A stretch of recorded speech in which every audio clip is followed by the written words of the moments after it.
Imagine being forgotten by the universe.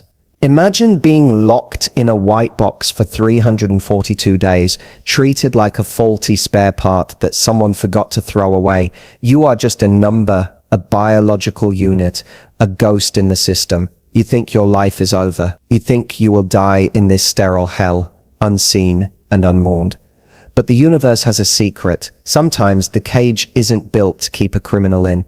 It's built because the people outside are terrified of what you really are. Sometimes the blood in your veins isn't just biology, it's a map to a throne. This is the story of Nathan Brooks, a human who thought he was nobody. He was arrested for a crime he didn't commit and thrown into the darkest prison in the Centurion Empire. He expected death. What he got was a routine blood test that changed the history of the galaxy.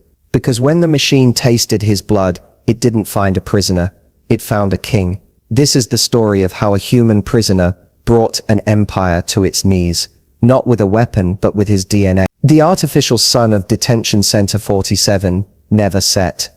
There was no sunrise to mark the beginning of a new day, and no dusk to signal the mercy of sleep. There was only the hum of the air, recyclers, and the relentless, sterile white light that burned even through closed eyelids. Nathan Brooks lay on his cot, staring at the ceiling. He knew there were exactly 4,212 tiles in his cell. He knew that the third tile from the left corner had a hairline crack that looked like a river. Today was day 342. Nathan sat up, and the familiar crushing weight seized his limbs. The gravitational restraints clamped around his ankles and wrists were a marvel of Centurion cruelty. They generated a localized gravity field that increased the weight of his limbs by 3 times. Every movement was a battle against physics. Lifting his hand to rub his face required a deliberate, exhausting effort. He shuffled to the nourishment dispenser. The slot hissed open, revealing the morning meal, a gray, tasteless paste. It had no smell. It had no texture. Nathan ate it mechanically. This was the true torture, the erasure. Here, you were not a person. You were a component. He finished the meal and moved to the blind spot in the corner of the cell. He slipped his hand under the collar of his gray tunic. His fingers brushed against cool metal. He pulled it out. A simple silver chain holding a flat, oval stone. It was a deep, swirling blue, like the heart of a frozen ocean. The tear of Zoran. To him it was just Grandma Eliza's necklace. "Keep it close, Nate," she had told him. "It remembers where we come from." He clutched the stone, feeling a faint warmth. It was his anchor. As long as he had the stone, he was Nathan. In the medical bay, Dr. Valera Kex hated new equipment. She stared at the sleek, obsidian monolith that had replaced her old bioscanner just yesterday, the quantum resonance bioscanner, Mark V. The ministry claimed it could detect deep tissue genetic anomalies and quantum ancestry. To Valera, it was just a headache. The door hissed open. The guard drone floated in, followed by prisoner 47. He looked pale, his cheekbones sharp ridges against his face, but his green eyes were alert. "Sit," Valera commanded. Nathan sat. He extended his arm, the heavy gravity cuff clanking against the metal armrest. Valera positioned the Mark V sampling node. Unlike the old needles, this one used a micro laser to vaporize a drop of blood for analysis. "Hold still," she said. "This one reads deep." Nathan didn't flinch as the laser flashed. He expected the machine to beep and send him back to his cell. He didn't know that the Mark V was looking for something the old machines had been too blind to see. The hum of the machine changed pitch. It went from a low drone to a high, piercing whine. Valera frowned. The screen wasn't displaying the standard readout. It was cycling through complex fractal patterns. Then the room changed. The harsh white emergency lights dimmed. The ambient lighting strips flared to a brilliant pulsing gold. It was a color reserved for the royal house. A voice, synthetic but authoritative, echoed from the terminal. "Imperial bloodline detected. Identity royal. Protocol 7 Alpha engaged." Valera froze. Protocol 7 Alpha. It was a myth. The screen flashed the command, "Release him, Your Majesty." Before she could process the insanity, the guard drone dropped to the floor, its red eyes cycling to a submissive blue. With a mechanical click, the heavy gravity cuffs on Nathan's wrists and ankles unlocked and fell away. Nathan stood up, rubbing his wrists, looking confused. Valera backed away. She realized she couldn't call the warden. The warden would kill to cover this up. She reached for the emergency comms and dialed the Imperial Guard. Nathan sat in the holding cell, but the door was unlocked. The energy barrier was down. The air smelled different here. It smelled of fear. Then the tremors started. The rhythmic thudding of heavy armored boots. The blast doors hissed open, and a squad of soldiers marched in.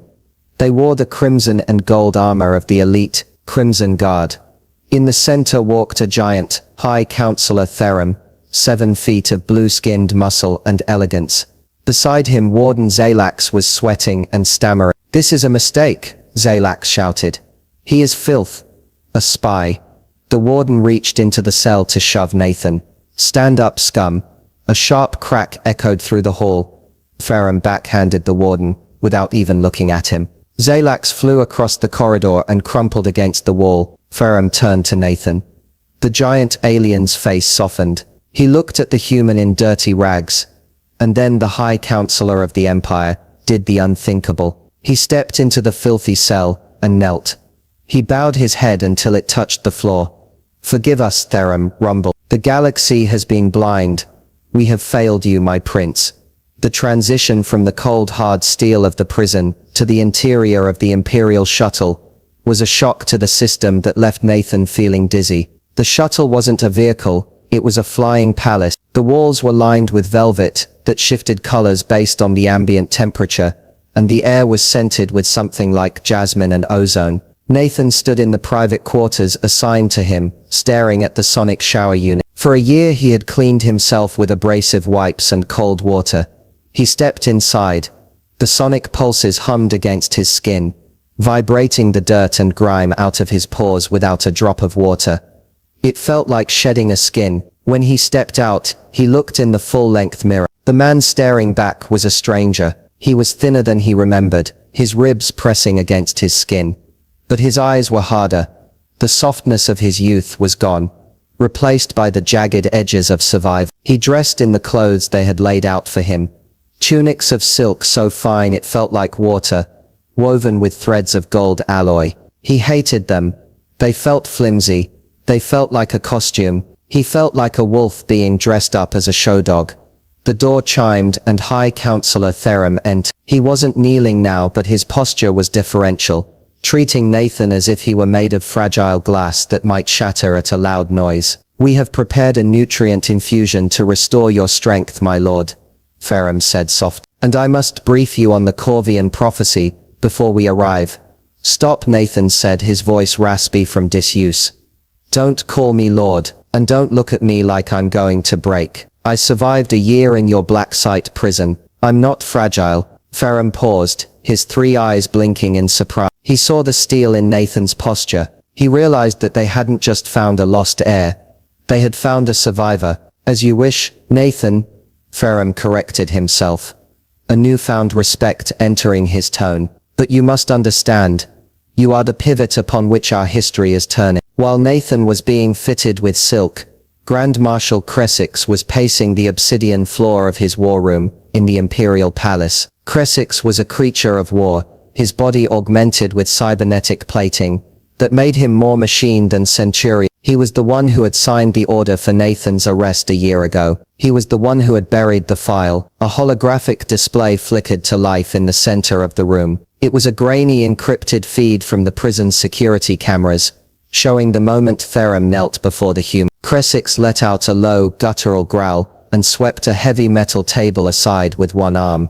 "Fools," he hissed. "They have found him. The contamination has returned." To the Emperor, the Corvian prophecy was a hope for salvation. To Cressix, it was a threat of extinction. He believed in the purity of the Centurion race. The idea that a human, a primitive mud-dwelling ape, could hold royal status was a blasphemy that made his blood boil. He had tried to silence the boy quietly, locking him away in the darkest hole he could find, hoping he would rot. But the truth had clawed its way out. "He cannot reach Zenta Prime," Cressix whispered to the shadows. If the Emperor sees him, if he accepts him, the purity is lost. He tapped a sequence into his wrist comms. Asset 9. The package is in transit. Initiate Protocol 0. Vent the cabin, O survivors. The shuttle was moving through hyperspace, a smooth, silent tunnel of violet light. Nathan was sitting across from Therum, listening to the history of the Empire, when the air suddenly changed.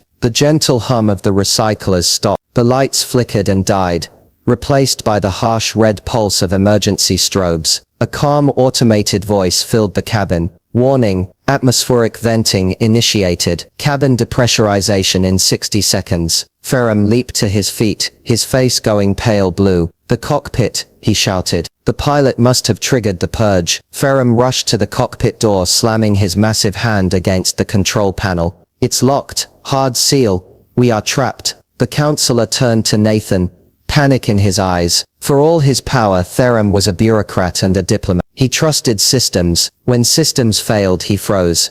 Nathan didn't freeze. He had spent a year watching machines, learning how things broke. He grabbed a heavy, ornate silver dining fork from the table, the only tool he had. Move. Nathan shoved the giant alien aside. He didn't try to hack the keypad. He jammed the handle of the fork into the manual override slot, a small hidden panel he had noticed earlier. He used the leverage to pry the faceplate off, exposing the wires. 40 seconds. The computer droned. The air was getting thick. Nathan ripped 2 wires free and sparked them together. The door hissed, the lock disengaging. With a groan, he kicked it open. Inside, the pilot, a sleek masked figure, turned around, holding a blaster. It was the assassin. Therum shouted a warning, but Nathan was already moving. He threw the heavy silver fork. It wasn't a weapon, but it was a distraction. The pilot flinched. Nathan closed the distance. He tackled the assassin, slamming him into the console. The blaster skittered away.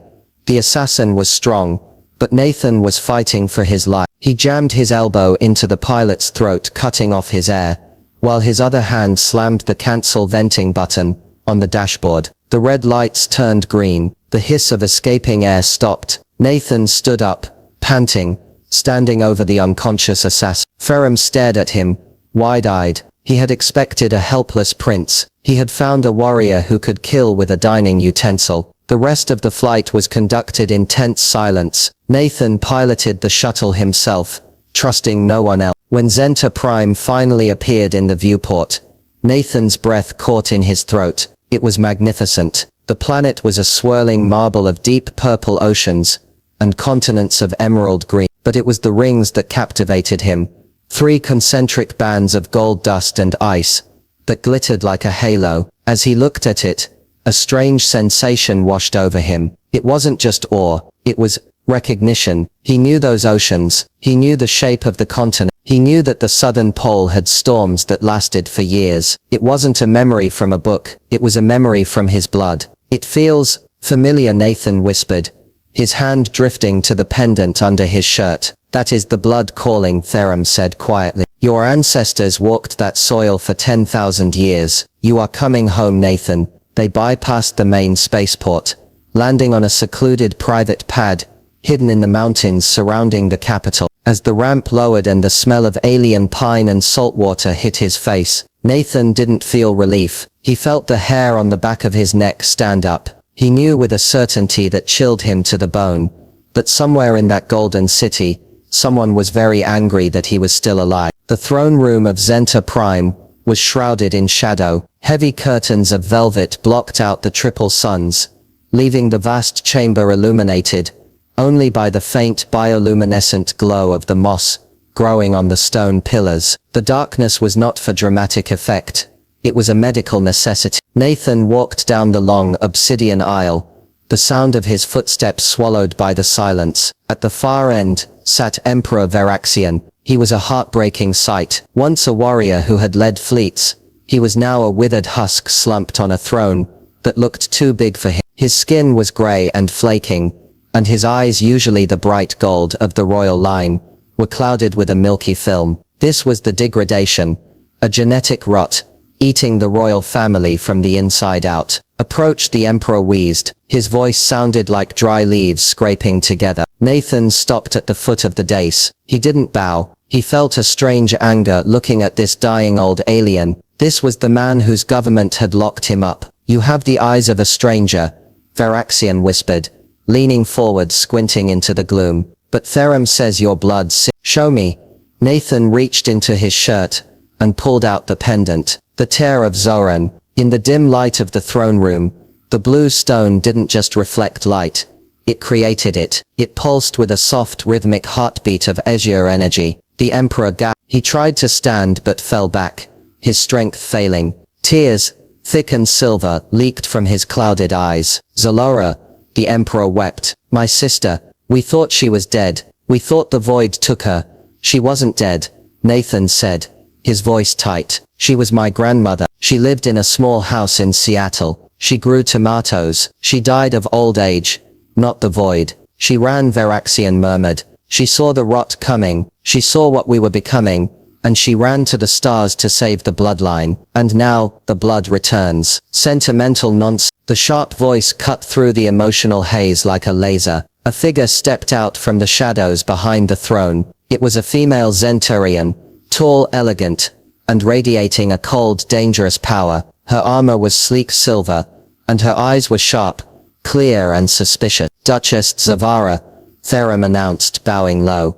Zavara ignored the counselor. She stalked toward Nathan, circling him like a shark. So, she said, stopping inches from his face. This is the savior. He looks like a soft, fleshy primitive. Tell me, Prince, how much did Cressix pay you to wear that necklace and play pretend? Nathan didn't flinch. He met her gaze head-on. I didn't ask for the title, lady. I didn't ask for the prison cell, the fancy clothes, or the assassins on the shuttle. I just want to go home. If you think I'm faking, give me a ship, and I'm gone.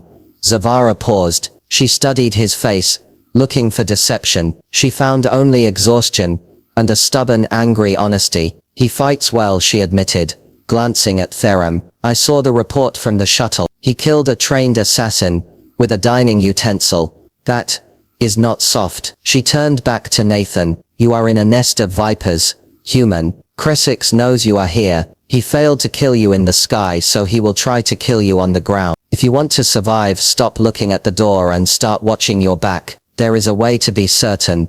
The Emperor croaked from the throne. The memory extractor. Zavara stiffened. It could kill him. His human brain might not handle the neural load. I'll do it, Nathan said immediately. He needed answers.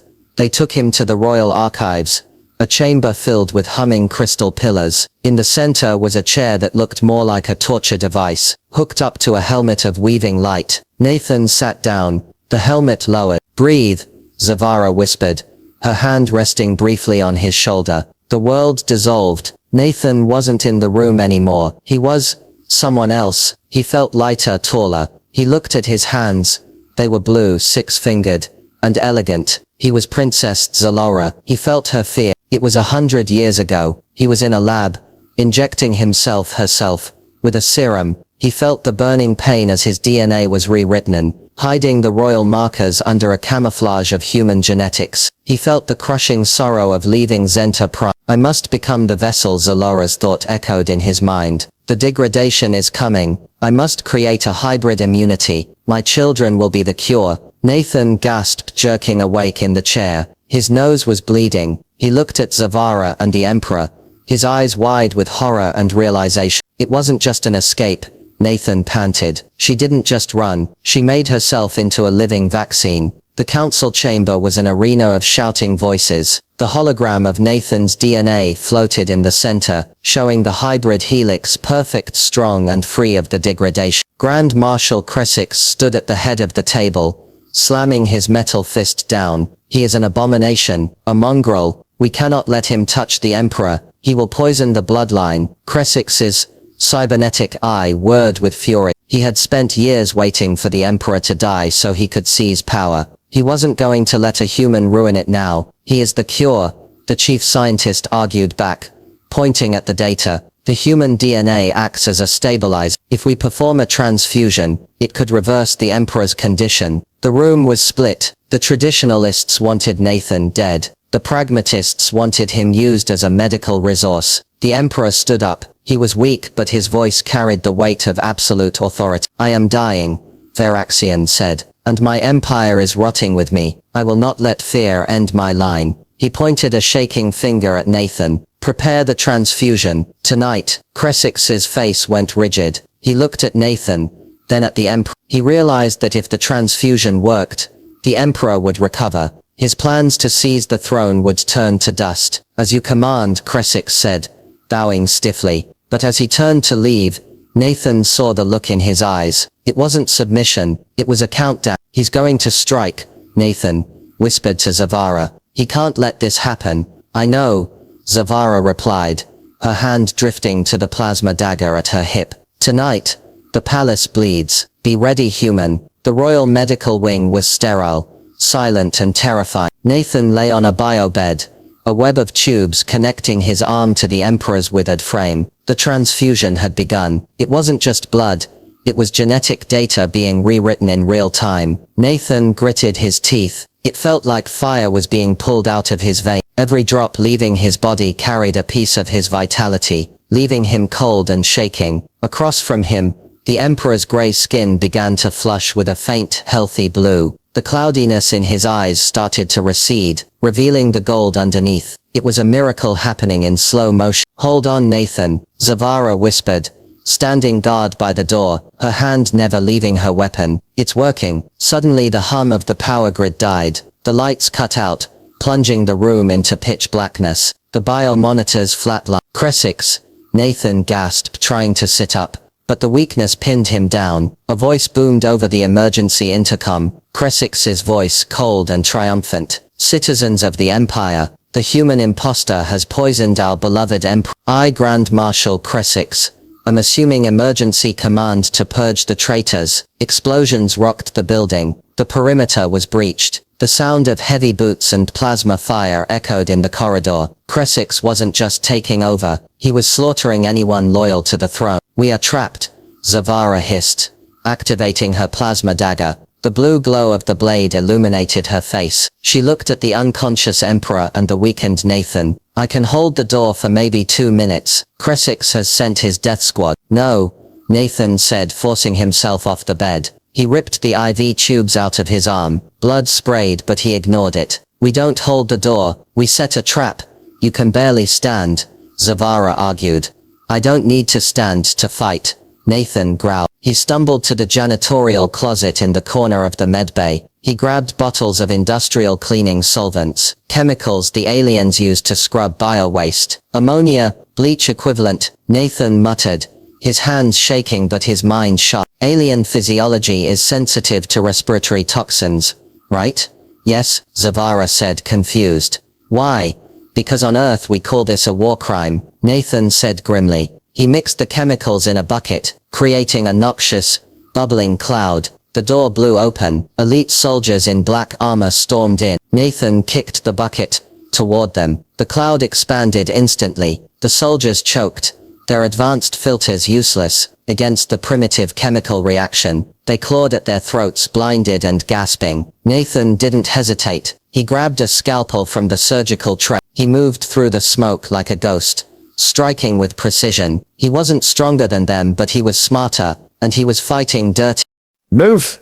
Nathan yelled, grabbing Zavara, who had taken a plasma bolt to the shoulder. He dragged her and the half-conscious emperor toward the panic room at the back of the suite. The corridor was filled with smoke and the sound of dying soldiers. Cressix himself strode through the smoke, his cybernetic eye glowing red, unbothered by the gas. He held a heavy blaster pistol, aiming it at the emperor's head.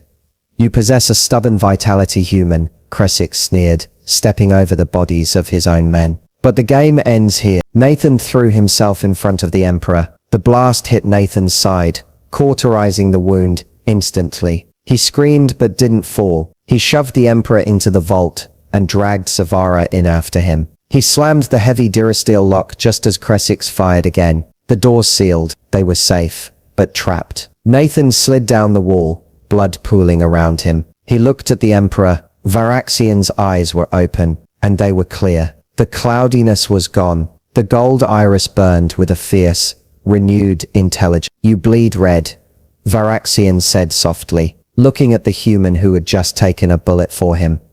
Yeah, Nathan wheezed, clutching his side. It's a design flaw. The Emperor stood. He didn't struggle. He didn't stumble. The feebleness was gone. His movements were fluid and strong. The transfusion had worked. The king had returned. Kresix thinks I am a senile old man who forgot the command codes, Varaxian said, his voice gaining strength. He forgot that the mind heals with the body. The Emperor walked to the secure terminal on the wall. He placed his hand on the scan. Access granted. Override initiated. Throughout the palace, the automated defense turrets turned. They didn't target the royal guard. They targeted Kresix's men. In the throne room, Kresix was sitting on the throne, savoring his victory. He held the scepter, imagining the power he now wielded. The massive doors groaned open. Kresix froze. He expected soldiers bringing him the heads of his enemies. Instead, he saw three figures, a wounded human leaning on a duchess, and in the center, Emperor Varaxian,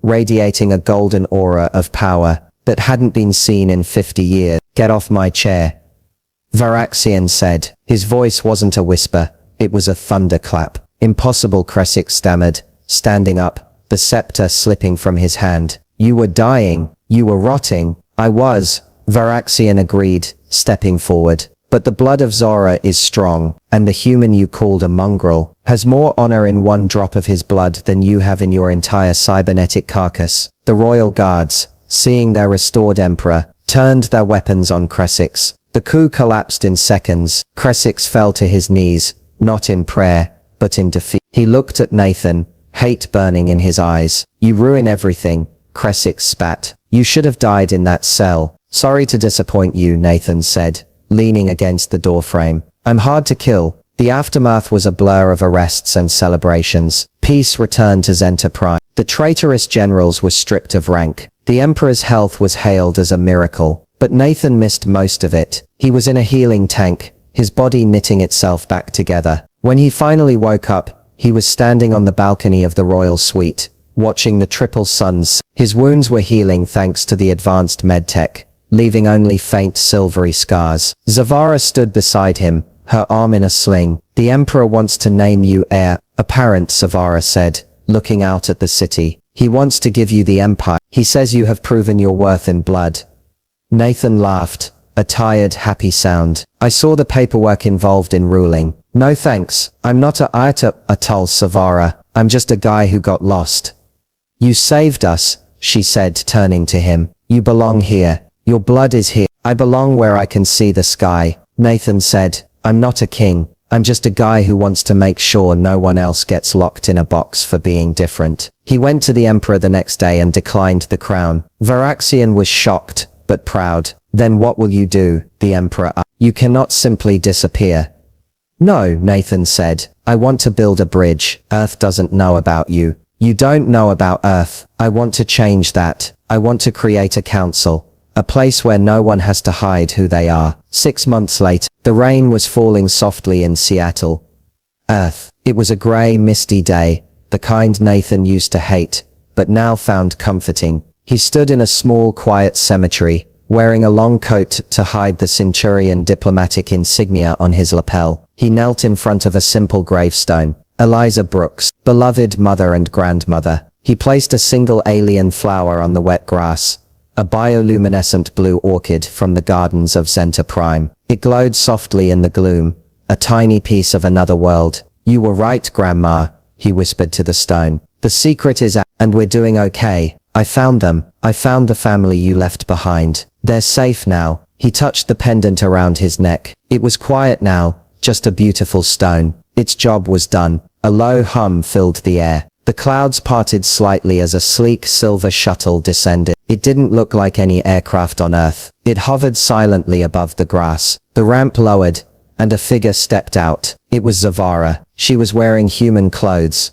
a trench coat and boots, but she moved with a grace that was unmistakably alien. She walked over to him, ignoring the rain. Ready to go home, Ambassador? She asked, a small smile playing on her lips. Nathan looked at the grave, then at the woman who had fought beside him. He looked up at the sky, where he knew a fleet of diplomatic ships was waiting in orbit, ready to open the first official dialogue between Earth and Zenta. Yeah, Nathan smiled, taking her hand. Let's go home. He looked back one last time. The screen of his life had changed. The file wasn't closed. It was just beginning. The prisoner was gone. The king was gone. In their place stood a man who had bridged two worlds. And somewhere deep in the archives of Detention Center 47, a computer screen flickered one last time, before powering down forever. The status next to prisoner 47C89 had changed. It no longer said inmate. It said hero.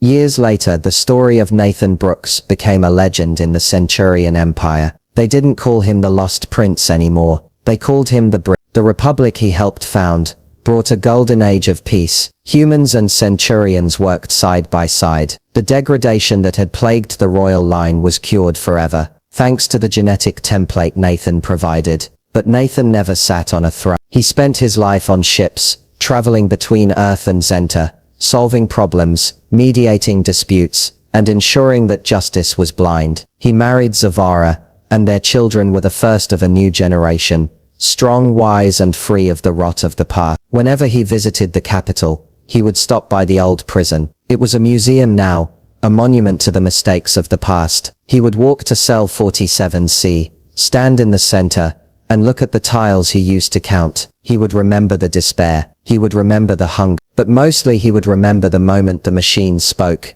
and the universe finally blinked. He would touch the blue stone, smile, and walk out into the sunlight, a free man in a galaxy he had helped to heal. And that is the end of the story. If you listened all the way to here, don't forget to leave feedback about what you thought of the story in the comments. Whether positive or negative, your feedback helps us improve. Also, leave your like and subscribe to the channel for more stories like this one. And I'll leave here on the screen another video that I'm sure you'll like. Big hug and see you in the next one.